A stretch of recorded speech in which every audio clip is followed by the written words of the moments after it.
Well, as promised at the top of the show, we were speaking to Graham Briggs, now the Chief Executive of Harmony Gold, which today posted or mentioned that the higher gold price has pushed the company's numbers into positive territory in the March quarter. Joining me on the line now is Mr. Briggs himself. Graham, thank you so much for making time for us, albeit over the phone. But the last time we spoke to you, it was with regard to the accident that took place at your Doornkop mine, as well as the flooding as well at Joel.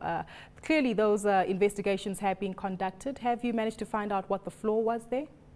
Yes, certainly we continue, Gugu. Thanks for having me on the line. Looking at the whole accident at Doornkop, it is still under the investigation of the DMR, and that will probably continue. From what we know, obviously we've started implementing actions, and not only ourselves, also those other companies in the industry who have similar situations would also look at those actions.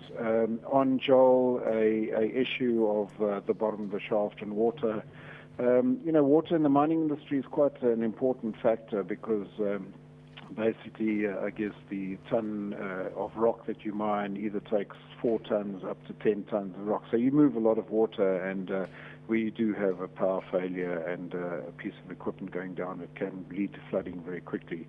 But we've recovered from the Joel incident, and tonnages are back, and Doornkop is getting back into the 192 level after the development and equipping that we had to do there. Graham, you've had a tough time, but you certainly are managing to do a good job at it, bringing the company back into the black. But you also are streamlining your business rather substantially. We saw the impairment on Stain. Are you looking to review Kusasa Leto as well as Doornkop in the near future, perhaps?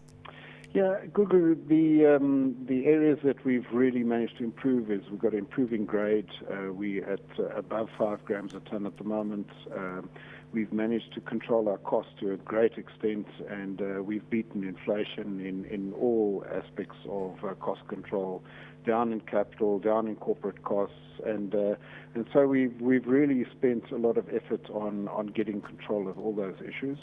Now it's a case of getting production up. Kusasa Leto, unfortunately, has had a very difficult time since the issues on labor. However, the morale is improving there, and certainly there are signs of improvement during the current quarter that we're in, and I'm not talking about last quarter. So there's certainly signs of improvement on that. We've got a new management there, so we're really looking at a lot of things, people issues and so on. But the labor issues are slightly difficult to get a grip on because you are dealing with sort of multiple unions and so on. But we're really managing to make a few breakthroughs there.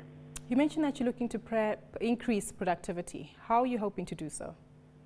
Well, we have already. If you look at the sort of figures that we've given, and we took over a sort of a 9-month period. So we looked at the 9-month period ending in March 13 versus the 9-month period ending in this March 14.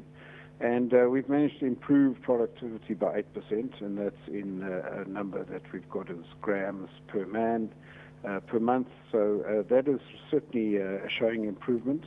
There's various elements to that. One is obviously we've got slightly less labor than we had before. It's dealing with all the costs and really trying to improve a lot of things, right from the conditions that we work under to improving safety. I know that sounds bad in the sort of Doornkop thing, but there have been dramatic improvements in safety over the last while. So it's a multi-pronged approach, and on top of that, we've actually managed to reduce the average age of our workforce. So there are various programs there, but after many months and quarters of a trend of low productivity and productivity declining, we've managed to turn the corner, and certainly our objective year on year is to get it 10% and not 8%. Graham, in this announcement, little mention is made of your assets in Papua New Guinea. Why? Yeah, I think Papua New Guinea Hidden Valley has been performing very well in the last 2 quarters. It can potentially improve a bit more, but it's certainly been very pleasing, the turnaround at Hidden Valley. So that's ticking over nicely.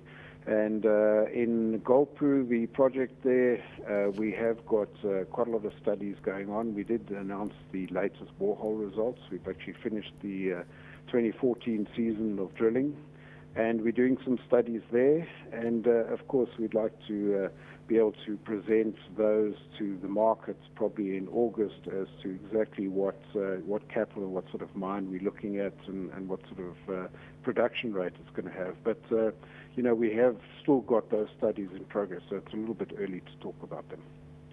Just to close off with, Graham, your share price has no doubt seen better days. It's down by 13% year to date.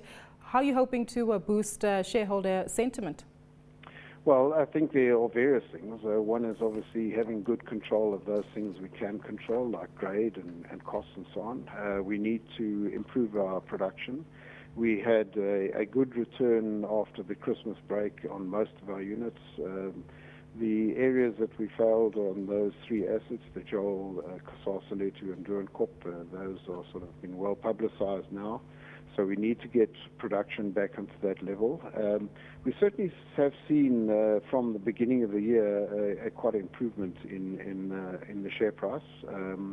And I think, you know, if you look at the sort of investment, if you invested in Harmony shares or gold, you'd have made more money out of Harmony shares. So we've certainly seen a returning trend to higher share prices. Well, thank you so much to Graham Briggs. He's the Chief Executive of Harmony Gold.